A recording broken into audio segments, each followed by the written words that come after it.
TB, and then the same is true for the HIV, the antiretrovirals that are distributed as well. The cure rates were in the 97+%, in fact superior to what they are in the developed world. So with evidence like that, then the WHO and others have been able to shift their policies so that more of these drugs get to the folks in the developing world. So I think Paul Farmer is another really remarkable example. And I have lots and lots and lots of others, and I'll be happy to talk about some of them. I have an example of somebody that received a fellowship from school.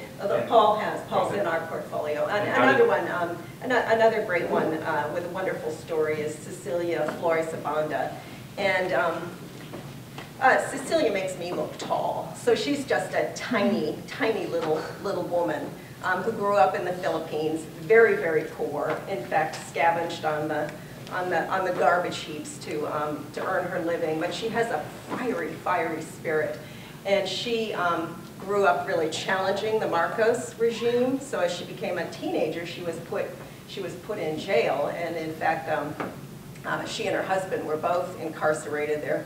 She was separated from her first child for more than 12 years while she was in jail. But when she came out and the Marcos regime was finally toppled and the Philippines gained its freedom, she created the Visayan Forum to focus on human trafficking and the rights of women generally. But the Visayan Forum is a wonderful example of what distinguishes a social entrepreneur from a do-gooder. And this is not an invidious comparison. I think we all need do-gooders. We need the food banks. We need the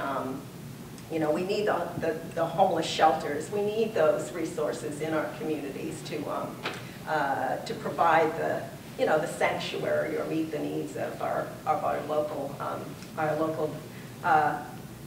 communities and their challenges. But the social entrepreneur attacks the problem at a systemic level. So Cecilia's innovation has been to attack trafficking by working with the ports, by working with the shipping companies, by working with the government, by working with everybody who's complicit in trafficking, whether they are aware of it or not. They need to be made aware of it so that you can break the system. So it's not just a system of providing the rehabilitation center, it's cracking the system, and she's now in 11 cities in the Philippines. When we started with her, she was at 6. So we try to identify these social entrepreneurs at what we call an inflection point. They're well past proof of concept. They've demonstrated they have a solution that works, and they're ready. You won't hear me say go to scale. They're ready to move up the next big inflection point, the next big S-curve, so that they can vastly scale their impact. So it's about scaling impact, not necessarily about scaling the size of the organization, because there are all kinds of ways to scale impact through partnerships, through different replication strategies. You don't necessarily have to have a much bigger organization. But Cecilia is another great example of a social entrepreneur. I think it's a very important point. One criticism I've heard about social entrepreneurs is that it doesn't scale, and the reason that's the usual way it's framed is you say that business entrepreneurs need to build an organization around them in order to get their product out to everyone. And social entrepreneurs don't tend to do that, and the financing model isn't about scaling that individual. But I think as you described, and Dr. Reynolds said earlier, maybe it's about collusion, where your job isn't to keep for yourself, but to cause other organizations to take that and go to the next level. Yeah. Is that how you describe it? Well, that's one of the ways we describe it. Sometimes, the cares of the world got big because they were able to sort of franchise their work into chapters and create, a big non-governmental organization. But the social entrepreneur is a real nimble actor, and they build these networks, these trust networks at community levels, and they often work over a long period of time to perfect that model before they're ready to take it, throughout a country or to other communities or to other countries. But they work through, all kinds of approaches. Some of them do build big organizations. Vermeer Bank is a pretty big organization, but microfinance wouldn't be what it is if the model itself weren't so powerful that others appropriated it and replicated it. You know, my own background in museums, children's museums, same story. You know, there were hundreds of them, and then there were thousands of them all the world over because people in communities appropriated the model and developed something that was more adapted to their own community. So it's a, you know, as we like to say that the social entrepreneurs who are really successful in scaling their impact have more of an open source approach. They don't, you know, they don't hold on so tightly to the IP that others can't copy it, because it's all about cracking the code of the problem. At the inflection point, how does money or support recognition from the Skoll Foundation help those entrepreneurs do something different than they would have otherwise done?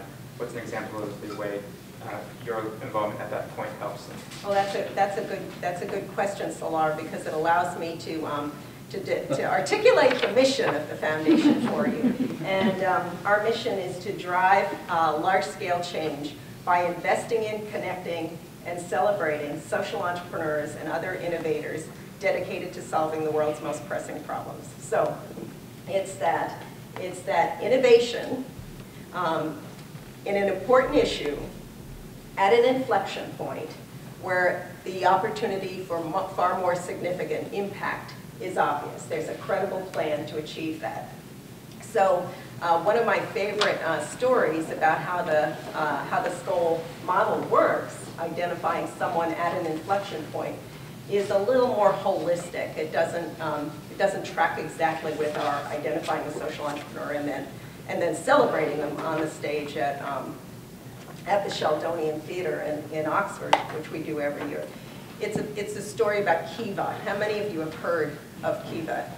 How many of you have ever gone online and done Kiva? Okay, well, for those of you who don't know, Kiva is it's a local organization, the first peer-to-peer lending platform working all over the world, started by working with micro-entrepreneurs in Africa. Well, Kiva was just 18 months old when one of our media partners, remember I said we invest, connect, celebrate, so we're investing in social entrepreneurs, but we're also connecting and celebrating them. So we have these media partnerships, including an early media partnership with Frontline World to develop stories about social entrepreneurs and then distribute those stories via the Frontline World channel. This is a PBS program. So Frontline World aired this story about Kiva in October of 2007, just 2 years ago. Kiva was 18 months old, had raised less than $450,000, and was 30 days from running out of cash. The night that story aired, within moments of its airing, Kiva's servers totally crashed. And they were able to get up a page that said, you have Frontline World viewers, you have literally and figuratively overwhelmed us. But here's a way for you to connect with us. Within a few hours, there were $30,000 in donations. A week later, there was $80,000 in donations. There was a page that Kiva was able to get up so that people could join an email list. They had 2,000 more names.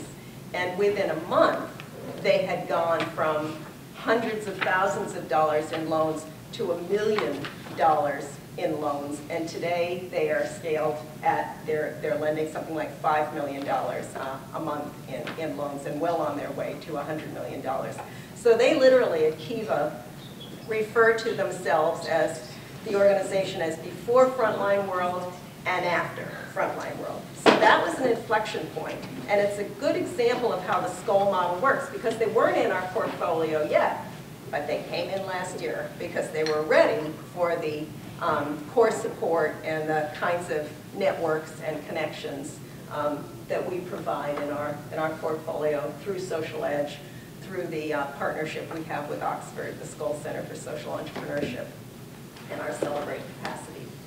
In this example, Skoll helped tell the story and use media to help keep an inflection point. So let's talk about media a bit. In our American Western culture, you celebrate celebrities and athletes and business entrepreneurs and executives. There's no celebration of the social entrepreneur.